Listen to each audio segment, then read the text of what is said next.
नमस्कार दोस्तों, स्वागत है आप सभी लोगों का फिर से एक नए वीडियो में। जैसा कि आप सभी को पता है, ज्योग्राफी की एनसीईआरटी चल रही है। क्लास 6 हम लोग कवर कर रहे हैं। आज क्लास 6 का लास्ट चैप्टर होगा।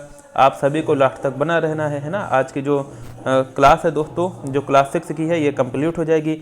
फिर कल से आपका क्लास 7 स्टार्ट होगा। तो जो भी वीडियो में नए हैं, अगर वीडियो अच्छा लगे तो लाइक कर दीजिएगा, सब्सक्राइब कर देना अगर वीडियो में नए हो, और अपने दोस्तों के साथ शेयर जरूर करना, जिससे कि हमारी चैनल की रीच बने। जब रीच बढ़ेगी दोस्तों चैनल की, तो हम आपकी जो स्टडी है उसको आसान बनाने के लिए और भी रिसोर्सेज के साथ आपके सामने पेश होंगे। ठीक, तो दोस्तों आइए स्टार्ट करते हैं बिना किसी देरी के। पहला है दोस्तों, मौसम के संदर्भ में निम्नलिखित में से कौन सा कथन सत्य है? यह वायुमंडल में दिन प्रतिदिन होने वाला परिवर्तन है।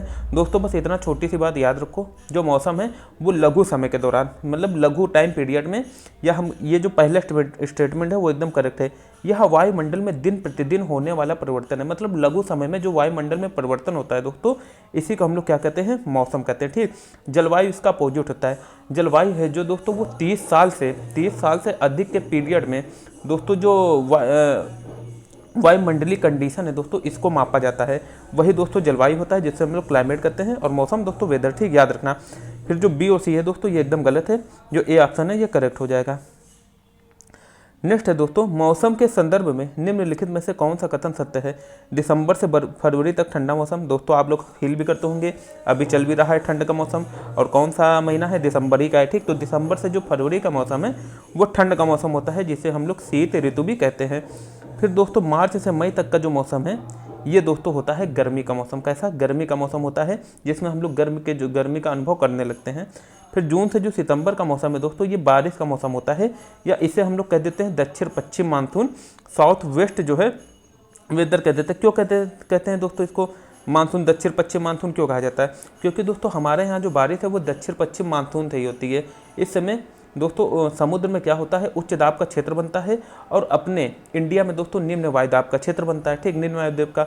और आप लोगों को पता होगा, हालांकि अभी नहीं पता होगा, आगे हम लोग अच्छे से पढ़ेंगे। जब क्लास 9 की एनसीईआरटी कवर करेंगे तो इसको बहुत अच्छे से डीपली समझेंगे कि कैसे जो है वायु जो है वो उच्च वायुदाब से निम्न वायुदाब की तरफ चलती है, और ऐसा क्यों बनता है, इसी कंडीशन कैसी होती हैं, ये सब हम लोग अच्छे से कवर करेंगे। जो डी है दोस्तों, वो कह रहा है अक्टूबर और नवंबर में लौटते हुए मानसून से होती है। बिल्कुल दोस्तों, क्योंकि अब जो है उल्टा हो जाता है। अब अपने जो स्थल में दोस्तों क्या होता है? उच्च वायुदाब का क्षेत्र बनता है, और यहाँ के कंपेयर में, देखिए कंपेयर की बात करें, ठीक, सब कुछ जो है वो कंपेयर पर ही निर्भर होता है। यहाँ के कंपेयर में समुद्र में निम्न वायुदाब का क्षेत्र बनता है। तो अब दोस्तों जो है स्थल से समुद्र की ओर हवा चलती है, और इसी मानसून से, लौटते हुए मानसून से तमिलनाडु और आंध्र प्रदेश के तट पर दोस्तों क्या होती है? बारिश होती है। ठीक, याद रखना। तो इसका दोस्तों ऑप्शन क्या हो जाएगा? ऑप्शन जो ई है वो करेक्ट हो जाएगा, उपयुक्त सभी। नेक्स्ट है दोस्तों, भारत में शीत ऋतु में सूर्य की किरणें कहाँ पर सीधी नहीं पड़ती हैं? तो दोस्तों याद रखना, सूर्य की, अपना देश कौन से है, कौन सी कर्क रेखा में आता है? कर्क रेखा में आता है। ठीक, मकर रेखा में तो आएगी नहीं। इस समय दोस्तों मकर रेखा पर सीधी किरणें पड़ेंगे। ठीक, इसलिए दोस्तों जो दक्षिणी गोलार्ध है, ऑस्ट्रेलिया वाला जो बात कर ले, यहाँ पर दोस्तों गर्मी का मौसम होगा। ठीक, लेकिन अपने यहाँ कर्क रेखा में दोस्तों, क्योंकि अपना जो इंडिया है वो कर्क रेखा ही निकलती, इससे कर्क रेखा पर दोस्तों सूर्य की किरणें सीधे नहीं पड़ती हैं, इसलिए यहाँ पर उतना तापमान नहीं मिल पाता, उतना सूर्य का जो ताप है वो नहीं मिलता है, यहाँ पर ठंड पड़ती है इसलिए। ठीक, याद रखना। तो विषुवत रेखा में तो दोस्तों वर्ष भर जो सूर्य की किरणें हैं वो सीधी पड़ती हैं, तो ये तो एकदम गलत हो जाएगा। मकर रेखा भी गलत हो जाएगा। डी मतलब कि जो ऑप्शन ए है वो आपका करेक्ट हो जाएगा। ठीक, ये देखिए दोस्तों, ये अपनी पृथ्वी है, ये 0 डिग्री रेखा है। ठीक, ये अपनी कर्क रेखा है, और ये जो है दोस्तों ये मकर रेखा है। ठीक, याद रखना। ये ट्रॉपिक ऑफ कैंसर ऊपर वाली, नीचे वाली ट्रॉपिक ऑफ कैप्रिकॉर्न है। अब यहाँ से दोस्तों जो सूर्य की किरणें हैं, अब सूर्य जो है ये यहाँ से 0 डिग्री से, ये जो ये वाली रेखा है मकर रेखा, यहाँ पर जो है एकदम सीधे किरण डालता है, और जबकि यहाँ कर्क रेखा वाले क्षेत्र में तिरछी पड़ती हैं। तो दोस्तों अगर जो शीत ऋतु का मौसम होता है अपने, और शीत ऋतु इसी वजह से पड़ती है क्योंकि यहाँ पर जो सूर्य का मौसम है, जो सूर्य की किरणें हैं वो तिरछी पड़ती हैं। ठीक, अच्छा ऐसा क्यों होता है दोस्तों? ऐसा होता है, जो अपने जो पृथ्वी है वो 23.5 डिग्री झुकी हुई है, अपने अक्ष पर झुकी हुई है, जो कि हमने अच्छे से बात कर ली थी सौर मंडल में पृथ्वी वाले चैप्टर में। आप सभी को प्लेलिस्ट पड़ी हुई है, अच्छे से देख लेना। जितने भी क्लास 6 के, मतलब ये आप सिर्फ ये ना समझिए कि ये MCQs हम लगवा रहे हैं। MCQs माध्यम से हम आपको पूरी की पूरी एनसीईआरटी जो है वो कवर किए दे रहे हैं। एनसीईआरटी दोस्तों अपने आप में एक समरी है, जिसको डिकोड करके पढ़ना जरूरी है ना। तो आप लोगों को जब आप इस चैनल में बने रहेंगे आपको खुद समझ में आएगा कि अब एनसीईआरटी पढ़ने में आपका इंटरेस्ट जो है वो बन रहा है। नेक्स्ट है दोस्तों, उत्तर भारत में लू किस मौसम में चलती है। तो दोस्तों आपको पता होगा जो लू है ये गर्म हवा होती है ना, और ये गर्मी के मौसम में ही चलती है, सिंपल सी बात है ना। और दोस्तों ये स्थानीय पवन भी होती है, याद रखना है ना, कुछ भी क्वेश्चन बन सकता है। फिर है दोस्तों, दक्षिण पश्चिम मानसून या वर्षा के मौसम के संदर्भ में निम्नलिखित में से कौन सा कथन सत्य है। यह मानसून के आने तथा आगे बढ़ने का मौसम है। बिल्कुल दोस्तों, क्योंकि इसी समय जो है मानसून अपने इंडिया में आता है ना। हमने पढ़ा था दक्षिण पश्चिम मानसून से ही बारिश होती है। फिर इस समय पवन बंगाल की खाड़ी तथा अरब सागर से स्थल की ओर बहती है। बिल्कुल दोस्तों, इस समय जो है पवन स्थल की ओर बहती है, जो कि अभी अभी हमने बात की, क्योंकि स्थल में निम्न वायुदाब का क्षेत्र बनता है, लो प्रेशर, और जो समुद्र है वहाँ पर हाई प्रेशर का क्षेत्र बनता है। फिर दोस्तों यह पवन पहाड़ों से टकराती है तथा वर्षा होती है। बिल्कुल दोस्तों, जैसा कि अगर हम लोग बात करेंगे पश्चिमी घाट में टकराकर केरल में बहुत ज़्यादा वर्षा होती है, इसीलिए वहाँ पर सदाबहार वन भी पाए जाते हैं। ठीक, फिर उसके बाद दोस्तों हिमालय वाले रीजन से टकराकर, अच्छा केरल में जो पश्चिमी घाट है इसके दूसरे साइड में बनता है वेस्ट छाया प्रदेश, रैन शेडो रीजन, मतलब कि वहाँ पर जो है रेगिस्तान जैसा हालात होता है। क्यों?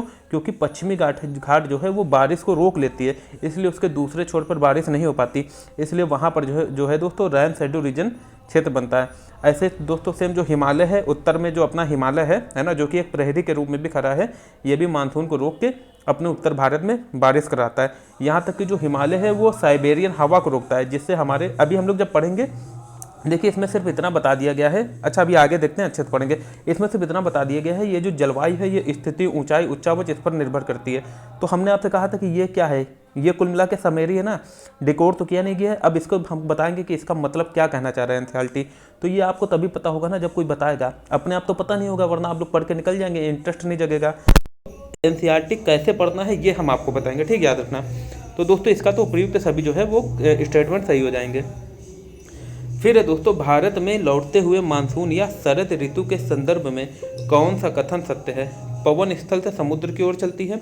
देखिए लौटते हुए मानसून की बात कर रहा है, हाँ बिल्कुल सही है। अभी हमने बात की पवन जो है स्थल से समुद्र की ओर चलेगी। क्यों? क्योंकि इसमें जो है समुद्र में लो प्रेशर का क्षेत्र बनेगा और स्थल में हाई प्रेशर का।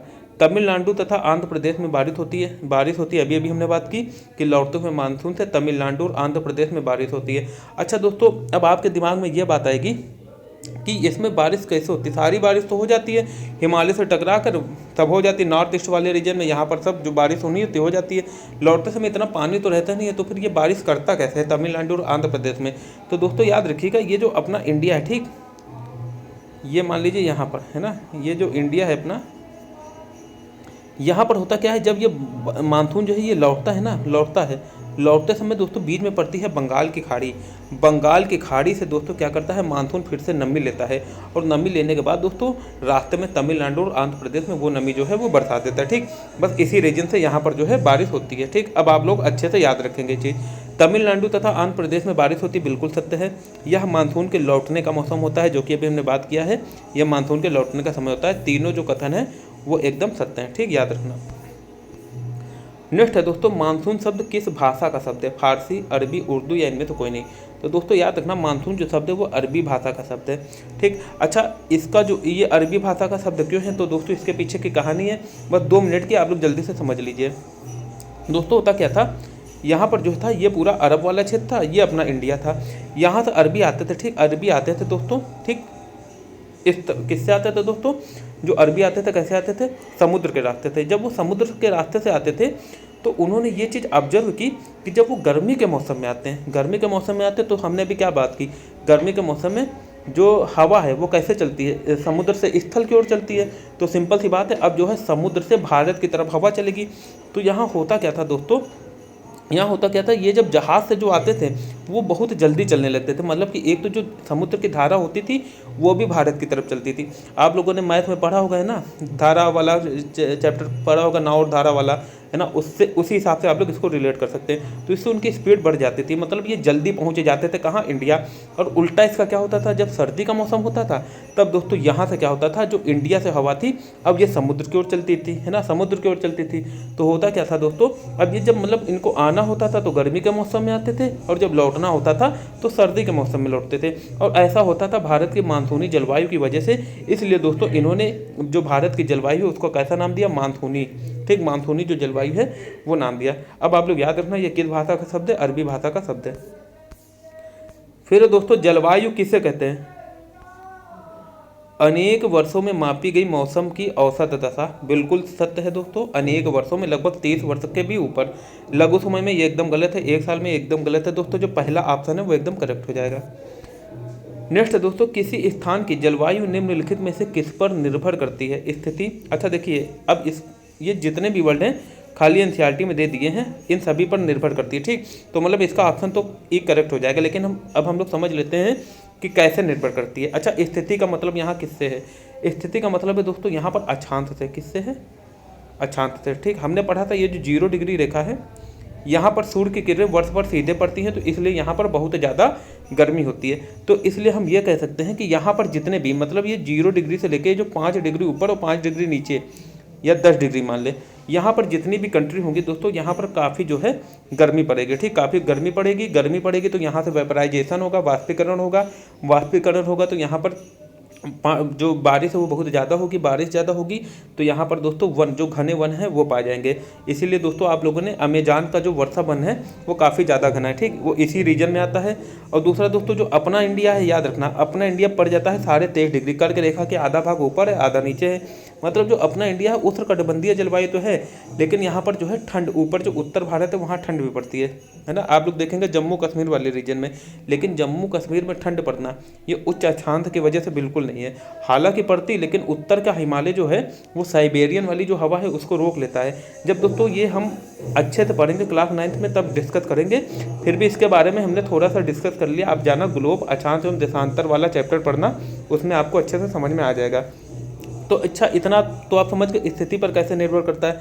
अब सिंपल सी बात है, यहाँ पर जो है सूर्य की किरणें तिरछी पड़ेंगी तो यहाँ ठंड पड़ेगी। उत्तरी ध्रुव में एकदम मतलब कि एकदम क्षितिज के ऊपर जा ही नहीं पाता सूरज, तो यहाँ पर वर्ष भर बर्फ जमी रहती है। तो ये जो चीज़ें हैं, स्थिति हैं देशों की, स्थान की, वो कर रहा है कि नहीं कर रहा है, अफेक्ट कर रहा है ना।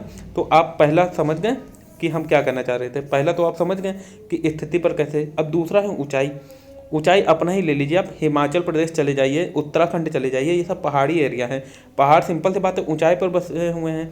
जैसे जैसे ऊंचाई बढ़ती है, हम सिर्फ क्षोभ मंडल की बात कर रहे हैं, ठीक, और किसी मंडल के नहीं जिसमें वायुमंडल है।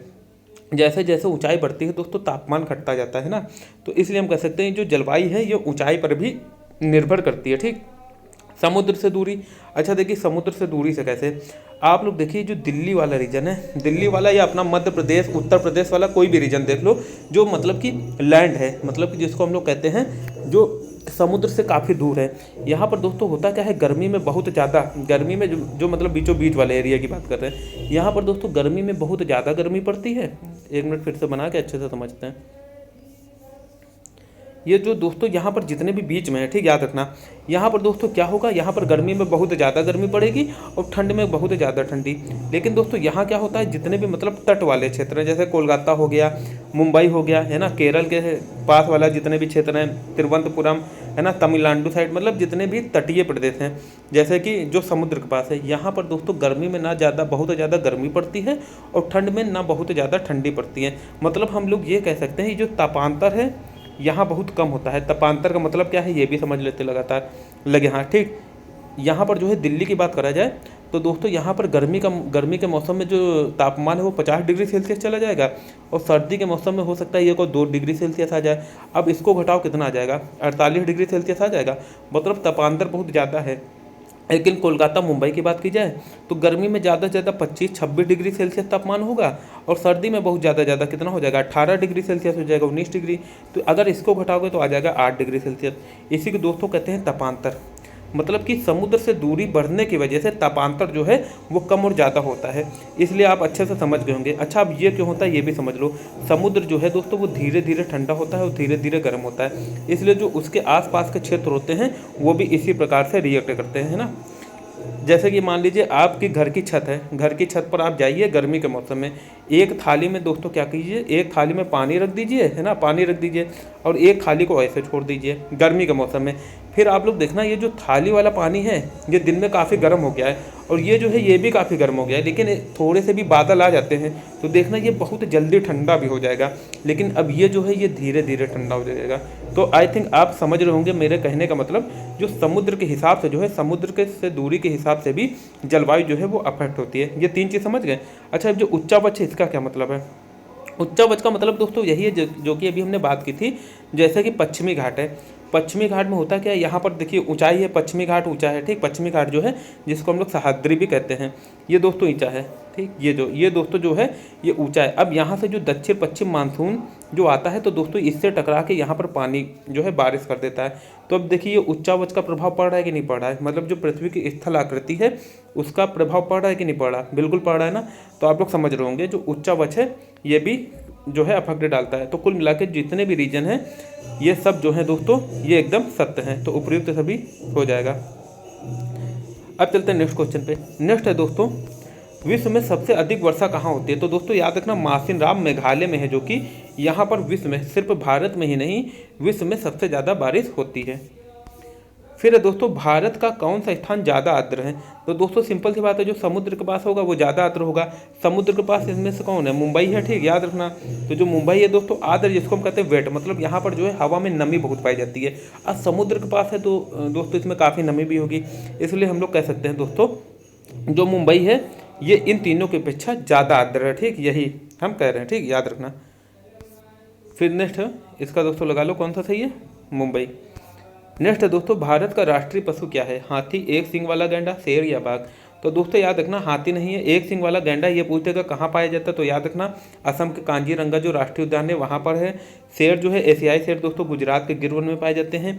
जो अपना राष्ट्रीय पशु है दोस्तों बाघ है। हाथी दोस्तों कहाँ पाए जाते हैं? केरल और कर्नाटक में, भारत में, याद रखना ये क्वेश्चन पूछे गए हैं, ठीक, केरल और कर्नाटक में, ठीक, याद रखना।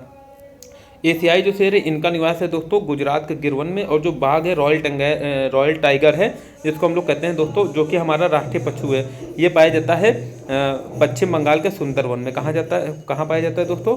पश्चिम बंगाल के सुंदरबन वाले एरिया में जो है ये पाया जाता है, जो कि सुंदरबन डेल्टा भी है विश्व का सबसे बड़ा डेल्टा।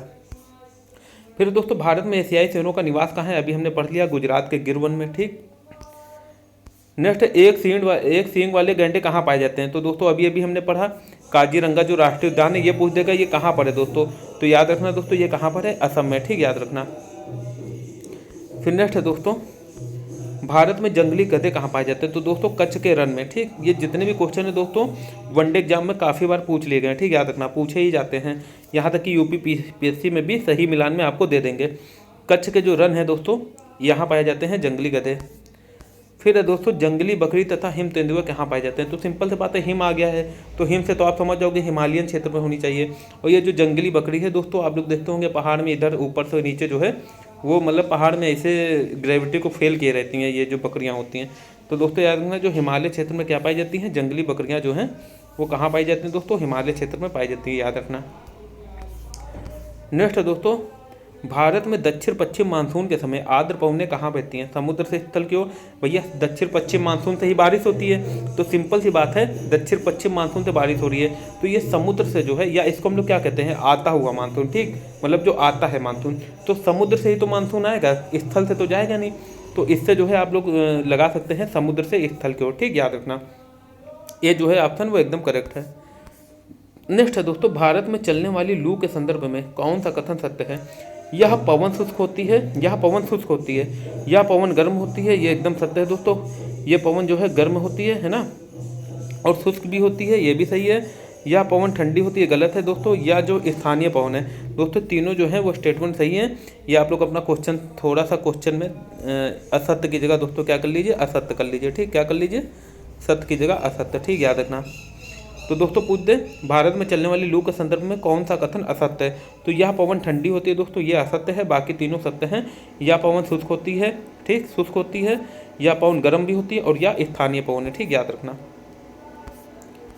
फिर दोस्तों निम्नलिखित में से कौन सदाबहार वन है? तो दोस्तों रोजवुड हो गया, महोगनी हो गई, है ना, ये दोस्तों सदाबहार है, तो ए तथा बी सही हो जाएगा। लेकिन जो नीम और शीशम है दोस्तों ये आते हैं पतझर वन में। कैसे आते हैं दोस्तों? ये सब आते हैं पतझर वन, हालांकि है सभी सदाबहार दोस्तों। इसमें थोड़ा सा जो है याद रखना, ये किस में आते हैं दोस्तों? ये जो है ऊपर वाले हैं दोस्तों सदाबहार में आते हैं, और जो नीम और शीशम है ये पतझड़ में आते हैं। ठीक है दोस्तों, याद रखना ये किस में आते हैं, पतझड़ वाले वन में आते हैं।